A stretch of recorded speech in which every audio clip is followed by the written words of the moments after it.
Anes.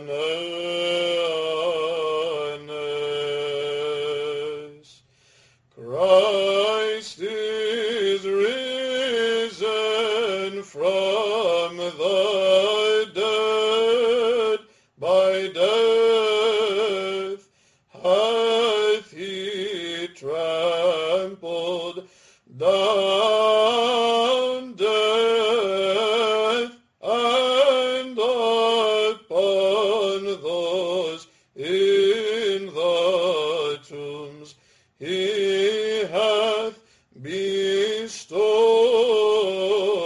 life. Η συγκλονιστικότερη από τις πασχαλινές γιορτές είναι η αφάνταστη σε μεγαλείο τελετή του Αγίου Φωτός, του Μεγάλου Σαββάτου στον Πανάγιο Τάφο, στα Ιεροσόλυμα. Η τελετή είναι περίπλοκη. Κατά τις 10 η ώρα το πρωί γίνεται έλεγχος στο Άγιο Κουβούκλιο, για να μην υπάρχει τίποτα μέσα στον τάφο που να μπορεί με αυτό να ανάψει φλόγα ο Πατριάρχης.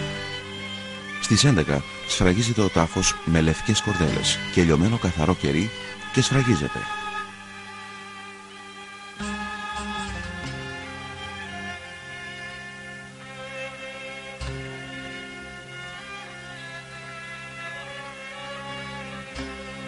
Η κυρίως τελετή γίνεται στις 12 το μεσημέρι.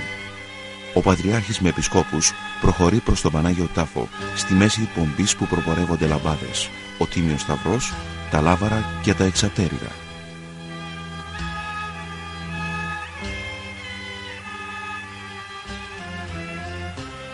Μπροστά στον Πανάγιο Τάφο γίνεται λιτανία. Μετά τη λιτανία, ο τάφος αποσφραγίζεται και ο Πατριάρχης, αφού βγάλει την αρχιερατική στολή, ελέγχεται εξονυχιστικά για να διαπιστωθεί ότι δεν έχει μαζί του αντικείμενο που μπορεί να ανάψει φωτιά. Ο ίδιος έλεγχος γίνεται και μέσα στο Άγιο Κουβούκλιο.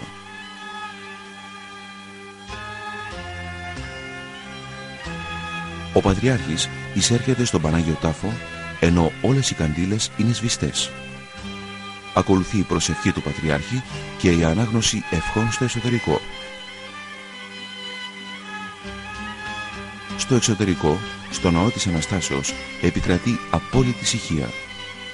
Την ησυχία διακόπτει φως με χρώμα γαλάζιο ή λευκό που κυκλοφορεί αστραπιαία στο χώρο του ναού, προερχόμενο από τον Πανάγιο Τάφο. Είναι το Άγιο Φως.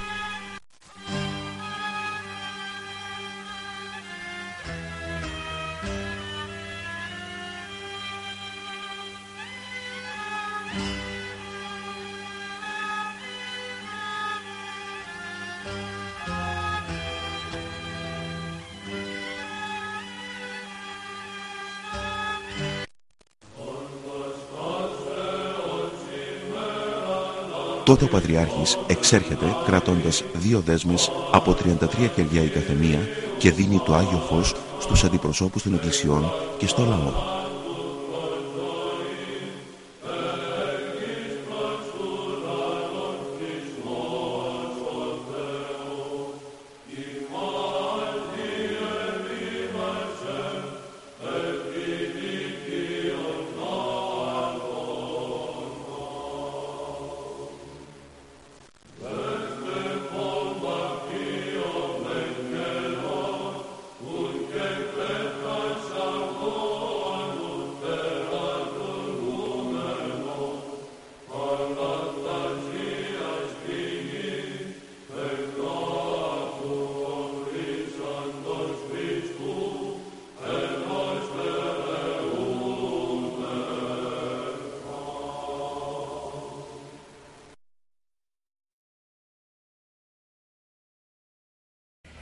Ρωτάνε λοιπόν αν και κατά πόσο θα μπορούσε μέσα στον Πανάγιο Τάφο από την προηγούμενη μέρα να έχουν κρύψει κατά κάποιον τρόπο σπίρτα ή οτιδήποτε για να ανάψει για να πάρουν το Άγιο Φως.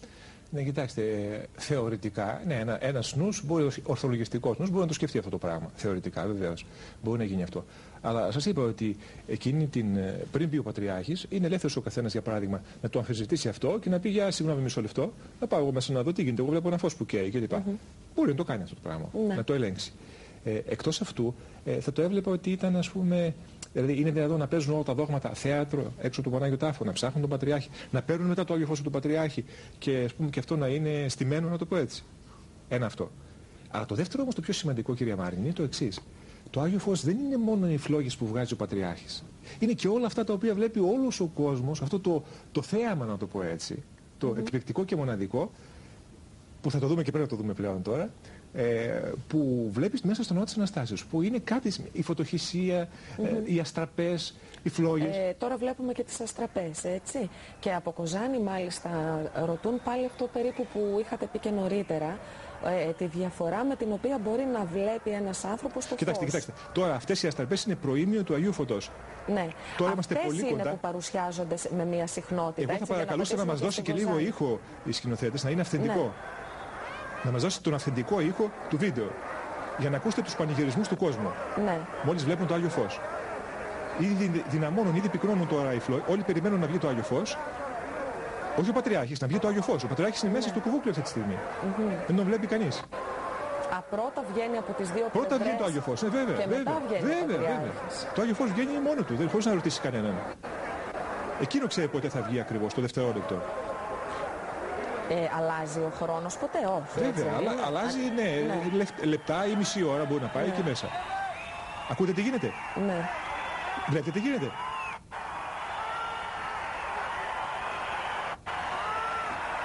Παραλυρεί ο κόσμος.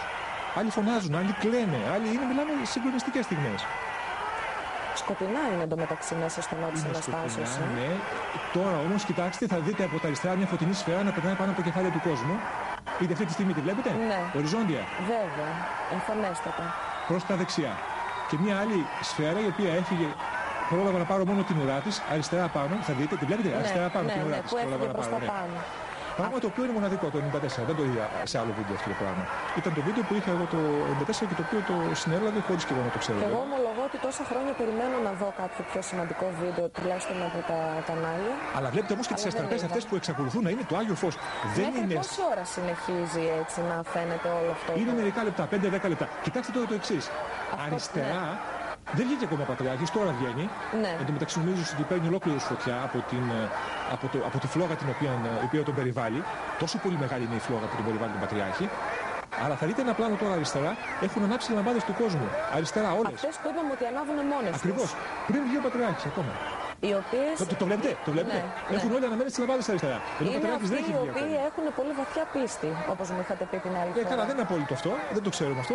Πάντως, επειδή ανάψαν πολλές λαμπάδες του κόσμου μόνες τους, ήδη όλοι έχουν πάρει το Άγιο Φως αριστερά. Ο Πατριάρχης τώρα βγαίνει ήδη από τον Πανάγιο Τάφο.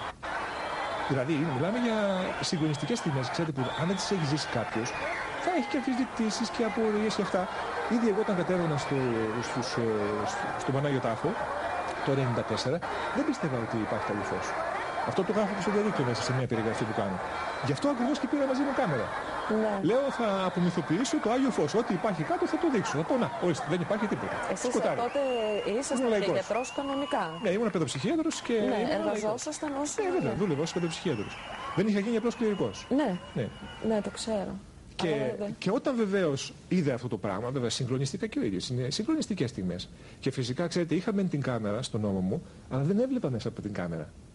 Δεν θα ήθελα να χάσω ένα τέτοιο θέαμα. Δηλαδή να βλέπω μέσα από μία τρύπα, να μην ξέρω τι βλέπω και να μην βλέπω με τα δυο μου μάτια ακριβώς, με τα ίδια μου τα μάτια, τι γίνεται εκεί πέρα.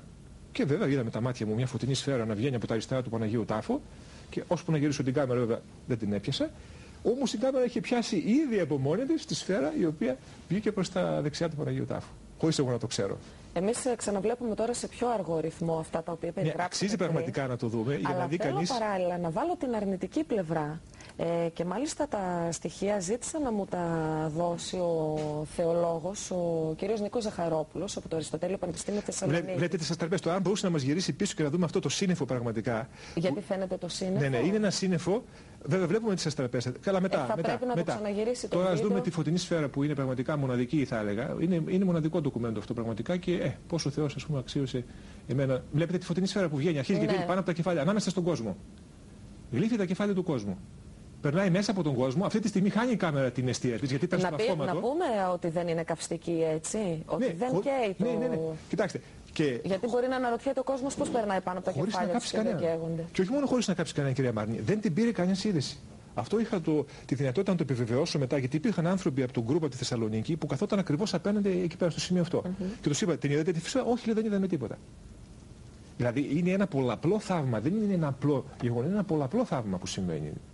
Εγώ θέλω δεν τώρα είναι ένα τρίκ. Δηλαδή, αν υποτεθεί ότι εμείς θέλαμε σήμερα, σαν συνεργείο, να το αναπαράγουμε, δεν θα μπορούσαμε. Με τα τεχνικά μέσα που έχουμε σήμερα. Δεν αναπαράγεται αυτό το πράγμα. Εννοείται με εφέ. Ναι, ακριβώς. Γιατί πολλοί κόσμος θα. Και το γεγονός ότι βλέπετε η κάμερα εκεί χάνει την αιστεία της σε ένα σημείο. Ναι. Και φαίνεται η φλόγα αυτή, λόγω της φλόγας δηλαδή, η κάμερα προσπαθεί να εστιάσει, κάνει αυτό το πράγμα και χάνει και μετά ξαναβρίσκει το ρυθμό της. Αυτό βέβαια ήταν ατύχημα από μια άποψη, γιατί θολώνει η εικόνα. Ενώ αν ήταν σε σταθεροποιημένη η κάμερα θα μπορούσε να πάρει πιο καθαρά ίσως την εικόνα. Γι' αυτό δεν είναι και τόσο καθαρή. Ναι, εντάξει, άμα ήταν επαγγελματική θα ήταν διαφορετικά. Αλλά είναι και πάλι πάρα πολύ καλή η εικόνα. Τώρα, εάν μπορέσει και μας, γιατί εγώ ζήτησα και μου το κάνανε καρέ-καρέ και το είδα. Ναι. Και είναι εκπληκτικό. Θα δείτε πράγματα που, αν το δούμε δηλαδή, φαίνεται σε ένα σημείο ένα σύννεφο. Αυτό που είπατε. Το ακινητοποιείς δηλαδή και φαίνεται ένα γαλάζιο σύννεφο. Δεν είναι δηλαδή φωτισμός που μπορεί να αναπαραχθεί. Θα προσπαθήσει, μου λέει η σκηνοθέτης μου. Τώρα εδώ θα δούμε μάλλον πώς θα περάσει. Η φλόγα δεν είναι απλή φλόγα. Είναι μια ζωντανή φλόγα, εγώ θα τον ονόμαζα. Άλλο θαύμα αυτό πάλι. Δεν είναι απλή φλόγα που εμείς θα ανάψουμε αυτή τη στιγμή ένα κερί. Είπαν μερικοί ότι τάχα της είναι κεριά τα οποία έχουν ειδική σύσταση κτλ. Εγώ τα ακούω αστεία αυτά τα πράγματα. Ας πάει κάποιος κάτω, με οτιδήποτε κεριά θέλει να τα ανάψει να δει πώς είναι. Δεν γίνεται. Τα είναι παραμύθια που λένε μερικοί. Ένα απλό πείραμα. Ναι, βγαίνουν μερικοί και λένε παραμύθια ότι τάχα θα ανάψουμε, λέει, το Άγιο Φως από φωσφόρο και από κεριά και από αυτά. Αυτά είναι παραμύθια για μένα. Δηλαδή το ότι μπορεί κάποιος να ανάψει ένα κερί με αναπτήρα, αυτό δεν σημαίνει ότι δεν έχει ανάψει θαυματολογικά το Άγιο Φως στους πάτους του Πανάγιο Τάφο. Αν δηλαδή εγώ αυτή τη στιγμή κάνω εδώ ένα πειραματισμό και αναπαράγω ένα κεραυνό. Μπορεί μια ηλεκτρική εκένωση σήμερα η επιστήμη να κάνει κεραυνό, τεχνητό κεραυνό. Αυτό σημαίνει τι? Ότι οι κεραυνοί τους οποίους εμείς ακούμε στον ουρανό παράγονται τεχνητός από εξωγήινος. Αυτά είναι αστεία πράγματα. Αυτό ήταν πολύ πετυχημένο. Μα εκεί οδηγεί η λογική αυτή. Πατέρα Αντώνη, για να απαντήσουμε και σε έναν τηλεθεατή που ρωτά τι σχέση έχει το Άγιο Φως με το άχτιστο φως. Ναι, αυτό πραγματικά είναι ένα κρίσιμο ερώτημα που βέβαια αφορά τους πιστούς, αυτοί που είναι λίγο, θα έλεγα, λίγο μπασμένοι μέσα στα της Εκκλησίας. Άκτιστο φως, όταν λέμε, εννοούμε το φως το οποίο μπορεί να δει η ψυχή του ανθρώπου. Όχι τα μάτια του ανθρώπου, η ψυχή του ανθρώπου. Δηλαδή μπορεί κάποιος να είναι τυφλός και όμως να δει το άκτιστο φως. Γιατί είναι κοιτάξτε, εδώ τώρα ήταν πραγματικά, αν μπορούσε να γυρίσει ένα κλικ πίσω η εικόνα αυτή. Αυτό το σύννεφο, το βλέπετε. Ναι. Είναι εκπληκτικό. Μοναδικό θα έλεγα. Αυτό παράγεται από το πουθενά. Μέσα στο χώρο. Αν μπορούμε να το παγώσουμε αυτό το πράγμα. Αυτό είναι το γαλάζιο σύννεφο που μου είπατε από την αρχή, Ναι, αυτό είναι.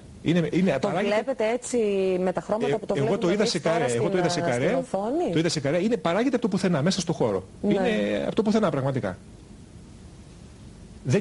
Δεν μπορεί να αναπαραχθεί αυτό το πράγμα με τίποτα. Και τέτοια πράγματα, ξέρετε, και πάρα πολλά φωτεινά τέτοια φαινόμενα βλέπει ο κόσμος μέσα. Δηλαδή βλέπει ένα σύννεφο έξω από τον ναό της Αναστάσεως. Βλέπει ηλεκτρικές εκκοινώσεις στο χώρο. Εκπληκτικά πράγματα. Δηλαδή, αν καθόταν κάποιος και τα κατέγραφε, θα έπρεπε να γράψει έναν ογκώδη τόμο με όλα αυτά και με τις φωτογραφίες. Μάλιστα, έχω και μια φωτογραφία την οποία δεν έχω μαζί μου, την έχω δημοσιευμένη στο διαδίκτυο. Αν θέλει κάποιος μπορεί να την δει. Να τη φλόγα. Η φλόγα δεν είναι αυτή που περνάει τώρα από εκεί μπροστά. Ναι. Η φλόγα που λέγατε ότι έφυγε από τη μία πλευρά. Κατευθύνεται τώρα. Ναι. Λοιπόν, αν πάει κάποιος στη διεύθυνση 1821GR που έχω την ιστοσελίδα, θα δει έχω μια φωτογραφία η οποία μου την έχει δώσει ο πατήρ Σάββας από το 1900. Να και εδώ έτσι έχει. Ναι, εδώ κοιτάξτε πώς φαίνεται η φλόγα. Ναι. Χάνει την αιστεία της η κάμερα και την δείχνει με αυτόν τον τρόπο. Και λοιπόν, από εκεί φεύγει και ξαφνικά και σβήνει, έτσι. Λοιπόν, σας έλεγα. Τρέχει και σβήνει, ας πούμε. Και σβήνει, ναι, στην κολόνα. Και σβήνει στην κολόνα δεξιά.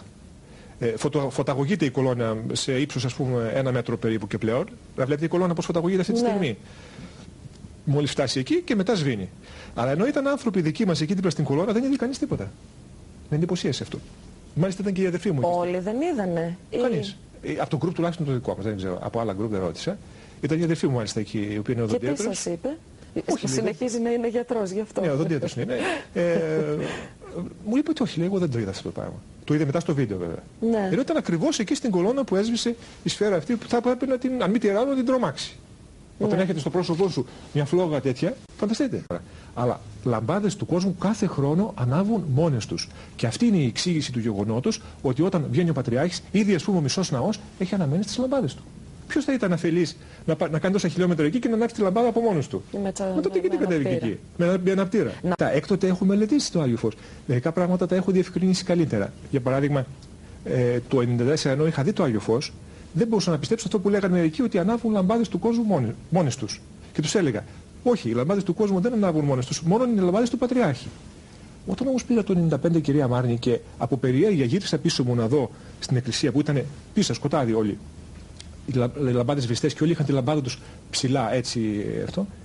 Και όταν άρχισε να βγαίνει το Άγιο Φως και είδα λαμπάδες παφ μέσα στο πλήθος να ανάβουν μόνες τους, συγκλονίστηκα. Είναι ένα τριχιαστικό γεγονός πραγματικά. Είναι κάτι που το είδα, δεν μπορώ να πω ότι το άκουσα πλέον. Εδώ θα ήθελα να διευκρινίσετε αυτά. Θέλετε να ακούσουμε 2 λεπτά τι στηρίζεται ο κύριος ως εμπειρία? Πείτε μας. Ναι, εγώ... Που είναι σχετική με αυτό το σημείο που εξετάζουμε τώρα. Το 1997 ήμουνα στα Ιεροσόλυμα. Το φως δεν καίει μόνο λίγα λεπτά, έμενα 20 λεπτά. Ήρθαν και μου το ζούσαν με σπρέι οι στρατιώτες οι Εβραίοι. Τι κάνατε ακριβώς, εξηγήστε μας. Γνώρισα έναν Άραβα εκεί πέρα, ο οποίος ο πατέρας του ήταν ιερεύς του Παναγίου Τάφου. Ορθόδοξος Άραβας βέβαια. Και ο άνθρωπος μου είπε να έρθω από το Μεγάλο Σάββατο στις 12 η ώρα πίσω από το ναό της Αναστάσεως. Είχε μια πορτούλα και με έβαλε μέσα να μπω στο... μου είπε θα πω στο χορό που θα ψέλνουν στους ψαλτάδες, και ότι τη δεύτερη φορά, και θα κάνω 3 περιφορές γύρω από τον Πανάγιο Τάφο, τη δεύτερη φορά εγώ θα μείνω στην κολόνα για να πάρω το φως από το Πατριάρχη. Να μην συνεχίσω μαζί τους. Πράγματι έτσι έγινε. Τη δεύτερη, δεν θα με ενοχλήσει κανένας, μου είπε, και τη δεύτερη φορά που έγινε η περιφορά και έμεινα δίπλα, τότε είδα το φως, όπως λέει και στο βίντεο, σαν να στραπέσει από πάνω, αφού είχε μπει ο Πατριάρχης βέβαια μέσα, σαν να στραπέσει, σαν φλάζ χιλιάδες να... και μετά άρχισαν να βγαίνουν φλόγες από τον τάφο του Χριστού και να βγαίνουν οι φλόγες, τι εννοείται? Αυτές οι πύρινες σφαίρες που... Σαν ένα φλογοβόλο όπλο, να πετάει φλόγες, συνέχεια φωτιές. Αυτό είναι καινούργια έκδοση. Μισό λεπτό να ακούσουμε την εμπειρία. Φωτιές. Αυτές ορούτσαν στον αέρα, περνάγαν από τα μαλλιά των γυναικών, πήγαν και ανάβαν τα καντήλια στο... Δεν καίγανε τον κόσμο? Δεν τον καίγαν, όχι. Εμένα χτύπησε μία στο στήθος μου, έπεσε κάτω και την άναψα με τη λαμπάδα, με τα 33 κεριά αυτά εδώ που... Αφού λοιπόν την άναψα, ήμουν βέβαια κατηχητής της Ελλάδος και το κήρυτα το θαύμα αυτό στα παιδιά, και γι' αυτό και πήγα εκεί. Με ρωτάγαν τα παιδιά, το έχεις ζήσει? Ναι. Όχι, λέω. Ήθελα να είμαι αυτόπις μάρτυρας. Ωραία, και βάλατε και το χέρι σας αφού ανάψατε τα δικά σας χέρια? Δυσπιστούσα κι εγώ όπως ο πάτερ εδώ πέρα, και το έβλεπα με το φως έτσι που ήταν πάνω και δυσπιστούσα να το πιάσω. Ώσπου εκείνη τη στιγμή ήρθε ένας Ρώσος μοναχός μπροστά μου και παίρνει το φως με τα χέρια του και λουζόταν. Και αφού το είδα και έκανε αυτό το πράγμα, πήρα και εγώ τη λαμπάδα όπως ήταν, και με πολύ περισσότερα μαλλιά που είχα και με γένεια, και άρχισα να ανοιχτά τα μάτια και έβλεπα το φως, το ακουμπούσα πάνω στο πρόσωπό μου.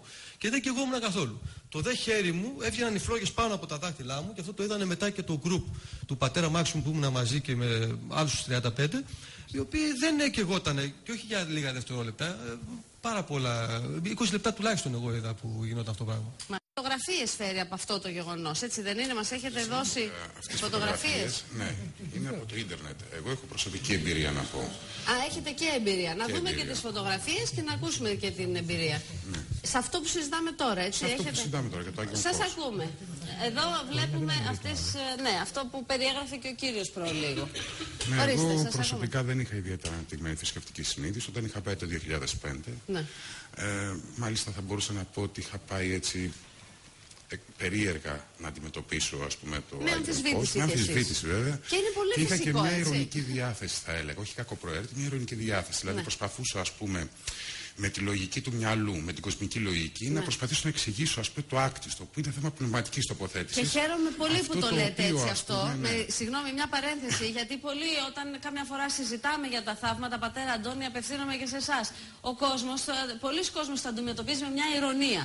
Όχι απλά δυσπιστία, ως ειρωνία. Δηλαδή στον κόσμο, στον 20ο αιώνα, στον κόσμο της επιστήμης δεν μπορεί να συζητάμε αυτή τη στιγμή για πράγματα που δεν μπορούν να αποδειχθούν. Και φτάνουμε στο να το αντιμετωπίζουμε ειρωνικά. Ναι. Λοιπόν, έτσι ήσασταν κι εσείς. Βέβαια, εγώ μπορούσα να πω δεν είμαι πολέμιος εκκλησίας, αλλά δεν πίστευα καθόλου. Άρα, αυτό το είπαμε. Προσπαθούσα βέβαια να εξηγήσω με τη λογική του μυαλού και όχι με τη λογική του νου. Ναι. Γιατί άλλο κτιστό, άλλο άκτιστο. Ναι. Και αυτό βέβαια. Για μένα το θέμα δεν είναι να προσθέσω μια ακόμη δική μου εμπειρία. Την εμπειρία, εγώ η εμπειρία. Λοιπόν, η εμπειρία. Ανεξάρτητα από το ποιο είναι το δικό σας θέμα. Όχι, θα ήθελα όμως να το πω αυτό. Μετά την εμπειρία, αν μου δοθεί ο χρόνος, με όλο το σεβασμό. Θέλω λοιπόν να πω ότι βρέθηκα στον Πανάγιο Τάφο, ήθελα να πάω μπροστά, δεν μπορούσα να μπω. Βέβαια τώρα θα το πω σαν πιο περιληπτικά, βρέθηκε ένας κύριος δίπλα μου, ένας κύριος, έτσι ένας γεράκος. Θα έλεγα, το λέω με πιο απλά λόγια, για να είμαι και παραστατικός. Και μάλιστα έτσι δεν τον είχα και με ιδιαίτερα συγκροτημένη λογική, αυτός που ήταν δίπλα μου. Τέλος πάντων, για μια στιγμή κάθισα, όπως ήταν μακριά βέβαια από εκεί που γινόταν από τον Πανάγιο Τάφο, κάπου δεξιά, δεν τον έβλεπα ακριβώς. Στην αρχή έβλεπα κάποια κόκκινα, κάποια μπλε, πώς το λένε, γαλαζόλευκες, την οποία θεώρησα ότι είναι τα φλάς των μηχανών. Γιατί ήταν πάρα πολλά, ας πούμε, που γινόντουσαν. Μετά όμως, εκεί που καθόμουν, ήρθε ένας πάλι κύριος, ο κύριος που σας είπα πρωτήτερα, που με άφησε, που μπήκαμε μαζί, και μου λέει, εσύ, του λέω, εγώ δεν πειράζει, απλά το παρακολουθώ. Τον αντιμετώπισα πάλι, ας πούμε, με δυσπιστία. Και είχε τα κεράκια, κάτι άσπρα κεράκια, 33 κεριά, όπως ήταν ένα ολόκληρο. Μου λέει, δεν πειράζει, κράτησε τα λίγο, μου λέει, για να μπορέσω, μου λέει, είχε ένα παιδάκι εκεί πέρα να το φέρει πιο κοντά. Τέλος πάντων, εκείνη την ώρα όμως, σε χρόνο τετέ, άρχισε να έρχεται, βγαίναν πάρα πολλά έτσι, θα τα λέγω, φλάς μηχανών που ήταν οι γαλαζόλευκες φλόγες. Σε εκείνη τη στιγμή, που εγώ σας λέω δεν είχε καμία ιδιαίτερη πίστη, ούτε αυτή τη στιγμή λέω κάτι για να μην υπερασπιστείς του Χριστού, αυτά τα θεωρώ γελία. Εκείνη τη στιγμή έρχεται μία λάμψη. Είστε γιατρός κι εσείς από όσο γνωρίζω. Βεβαίως, γιατρός είμαι. Έρχεται μία λάμψη, όπως τα μάτια μου ανοιχτά. Τυφλώθηκα, αλλά δεν έκλεισα τα μάτια μου. Καταλαβαίνετε, ένα πράγμα το οποίο σαν ήταν ομόκεντρη κύκλη, δηλαδή κάπου με πήγε και με έφερε. Σε χρόνο τετέ, δεν μπορώ να εξηγήσω, ας πούμε. Και εκείνη τη στιγμή έχω τα κεριά στα χέρια μου, τα οποία είναι αναμένα. Καταλαβαίνετε. Αυτό μου συνέβη και κοιτάω δίπλα και δεν ήταν ο κύριος που ήταν δίπλα. Εγώ δεν κάθομαι να το ερμηνεύσω. Αφηγούμε αυτό το οποίο μου συνέβηκε. Καταλαβαίνετε. Ναι, πείτε μου πάλι το σημείο σε χρόνο τετέ, τι ακριβώς έγινε που σας έχει σαστήσει. Ναι, ήρθε, ας πούμε, πώς το λένε, μια δέσμη φωτός, το οποίο σαν να με πήγε κάπου και να με έφερε. Δεν είδα, αλλά ένιωσα ότι ήμουν σε μια άλλη διάσταση. Αλλά αυτό έγινε σαν να ήταν πιο ομοκεντρική κύκλη, ας πούμε. Ο χώρος μου και αυτό πράγμα. Ψυχιατρικά αυτό μπορεί να εξηγηθεί. Δηλαδή ότι όταν είσαι σε μια φόρτιση, σε μια έντονη συγκίνηση, θα μπορούσε ενδεχομένως, πατέρα Αντώνιε, να νιώθεις ότι έστω και δεν για είμαι δευτερόλεπτα. ψυχίατρος, αλλά επειδή έχω γνώση ψυχιατρικής. Ο πατέρας Αντώνης είναι ψυχίατρος και γι' αυτό τον ρωτώ. Με όλο το σεβασμό θα ήθελα να πω. Ναι, κοιτάξτε, να μας απαντήσει μισό λεπτό. Κοιτάξτε, κυρία Δρούζα, με την ιδιότητα του ψυχιάτρου. Είναι δυνατόν να ρωτάτε ψυχίατρο που είναι ιερωμένος για να πάρετε ψυχιατρική γνωμάτευση? Μα με συγχωρείτε, σοβαρολογείτε με αυτό το οποίο λέτε. Είναι αυτό επιχείρημα για να συζητήσουμε για το άκτιστο. Ένα ψυχίατρο ο οποίος να είναι ουδέτερος. Όχι να είναι ιερωμένος. Και να πάρω μια ουδέτερη. Η ψυχιατρική επιστήμη. Κύριε Καλόπουλε, έχει ένα πρόβλημα δηλαδή με την ιεροσύνη του. Μην μπαίνετε στην επιστήμη που θέλω να επίσταμε, που σημαίνει γνωρίζω καλώς. Εσείς τι καλώς γνωρίζετε όταν δεν έχετε ζήσει, κύριε Καλόπουλε? Δεν έχετε ζήσει ένα γεγονός. Και έρχεστε με τι ιδιότητα? Εκείνος τουλάχιστον είναι ένας επιστήμονας που προέρχεται από τη όλα. Σας λέω επίσταμε. Το ρήμα σημαίνει γνωρίζω καλώς. Γνωρίζει τη δουλειά του καλώς. Εσείς τι πώς τον κρίνετε? Βλέπω να σας απαντήσω, κύριε Καλόπουλε, θα σας απαντήσω. Να μας απαντήσετε. Μισό λεπτό παρακαλώ. Κοιτάξτε, κυρία Δρούζα, τα τελευταία χρόνια υπάρχει μια τάση να θεωρούμε ότι η απιστία είναι πλεονέκτημα στον άνθρωπο. Και νομίζουν αυτοί οι οποίοι δεν πιστεύουν ότι είναι κάποιο προσόν. Εγώ θα σας πω το εξής. Δεν έχουν αντιληφθεί το εξής. Ότι η απιστία είναι πίστη στο τίποτα. Είναι και αυτό ένα είδος πίστης. Μην νομίζετε λοιπόν ότι είστε αντικειμενικός παρατηρητής. Ίσα-ίσα αυτός ο οποίος δεν μπορεί να πιστέψει έχει ένα κλειστό παράθυρο μπροστά του. Ενώ ο άνθρωπος ο οποίος έχει τη δυνατότητα να πιστεύει. Υπάρχουν χιλιάδες πράγματα στα οποία και να μπορέσει να πιστέψει, τότε να έχει τη δυνατότητα αυτή. Αν έχει αποκλείσει τον εαυτό σου από τη δυνατότητα αυτή. Στο ερώτημα που σας έθεσα εγώ, μήπως θα μπορούσαμε να έχουμε μια απάντηση? Βεβαίως, κυρία Δρούζα, κοιτάξτε, αν τα πάρουμε τα πράγματα. Φαίνεται ένας άνθρωπος απόλυτα φυσιολογικός και θέλω να καταλάβω κατά πόσο μπορεί κάποιος σε δευτερόλεπτα, μέσα σε έντονη συγκίνηση, σε καθεστώς δηλαδή έντονης φόρτισης. Ναι, κοιτάξτε, δεν ήταν σε έντονη συγκίνηση. Δεν μόνο αυτό. Αλλά ήταν και αμφισβητείας. Μάλιστα. Διότι αν το πάρει κανείς, αν είχαμε έναν άνθρωπο στο εργαστήριο, να το πω έτσι, βεβαίως μπορεί να πει κανένας ότι μπορεί να υπάρξουν διάφορα φαινόμενα. Μάλιστα. Αλλά εδώ έχουμε ένα φαινόμενο το οποίο είναι μαζικό. Μπορώ να πω ένα μικρό σχόλιο? Να τελειώσω λίγο, κύριε Καλόπουλε. Μέχρι τώρα. Και εκτός αυτού. Δεν διακόπτουμε, κύριε Καλόπουλε. Ναι, δεν μιλάμε και καθόλου από την. Μισό λεπτό θα περιμένετε, θα έρθει ο λόγος και σε εσάς που αμφισβητείτε το γεγονός. Εδώ δεν έχουμε μόνο. Κοιτάξτε, κύριε Δρούζα, εδώ δεν έχουμε μόνο ψυχολογικά φαινόμενα. Εδώ έχουμε φαινόμενα πραγματικά. Τα οποία τα καταγράφουν οι κάμερες, τα καταγράφουν τα φωτογραφικά φιλμ.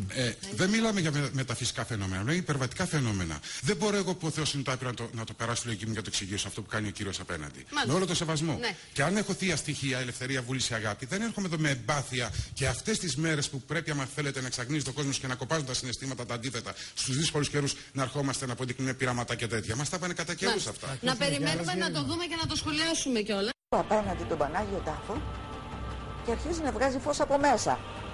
Ο Παναγιώτος Τάφος είναι χοντρή γκρίζα πέτρα. Χοντρή γκρίζα πέτρα συμπαγής, σκαλιστή. Αρχίζει να βγάζει φως από μέσα. Κάνω έτσι και όσο έκανα έτσι, υπόψη ότι τρέχανε τα μάτια μου δάκρυα και προσπαθούσα να κρατήσω. Συγγνώμη για τη σύγγενης και την ένταση, αλλά το ξαναζώ. Να κρατήσω τα βλέφαρα μου ανοιχτά, μην τυχόν και χάσω κάποιο δευτερόλεπτο, μην τυχόν μου φύγει κάτι. Όσο περνούσε η ώρα, βλέπω στο κέντρο του Παναγίου Τάφου απέναντι στο βάθος και μάλιστα προς τη δεξιά πλευρά, όσο περνούσε η ώρα, δυνάμωνε και έγινε σαν... Πώς είναι μεσημέρι που δεν μπορείς να δεις τον ήλιο? Εάν το δεις θα στραβωθείς. Αυτό έπαθα εγώ. Και βλέπω και δυνάμωνε μια πύρινη μπάλα στην δεξιά κάτω πλευρά μέσα του Παναγίου Τάφου. Ο δε Πανάγιος Τάφος έγινε κάτι, πώς λέμε αυτό το see-through? Όλο φως κρίσταλο. Λέω τώρα θα απογειωθεί. Είναι αδύνατο να σας μεταφέρω αυτό που ένιωσα. Και ξαφνικά βλέπω τον κόσμο να αναστατώνεται όσο πήγαινε και λίγο πιο προς τα εμάς και βλέπω τις καντήλες στο βάθος ανάβουν όλες με τη μία μέχρι εμάς. Έφτασε το Άγιο Φως όχι σε εμάς από πίσω στο ιερό μέσα, αλλά πολύ κοντά σε εμάς, χωρίς να έχει έρθει ο Πατριάρχης ακόμα, μόνες τους οι λαμπάδες. Πώς να σας το πω? Η κόρη μου ήταν δίπλα με φουντωτό σγουρομαλί, ξέχασα να σας το πω. Αυτό φαντάζεστε τι φλόγα βγάζει? Φλόγα, όχι αστεία, φλόγα. Χώρια που ήταν γύρω μας. Λοιπόν, και τις κάνω τα μαλλιά έτσι και χώνω τις φλόγες μέσα στα μαλλιά της. Έβγαινε το φως ανάμεσα από τις τρίχες. Το μόνο που της έμενε, έπρεπε να λαμπαδιάσει εννοείται, λίγο λιωμένο κέρι. Και κάνω τα ρούχα μου έτσι. Έπρεπε να έχουμε γίνει όλοι μια λαμπάδα. Όχι μόνο εμείς εκεί, όλος ο κόσμος, την ίδια δουλειά κάναμε. Πλημμυρίσαμε φως. Πλημμυρίσαμε φως. Δεν περιγράφεται με τίποτα.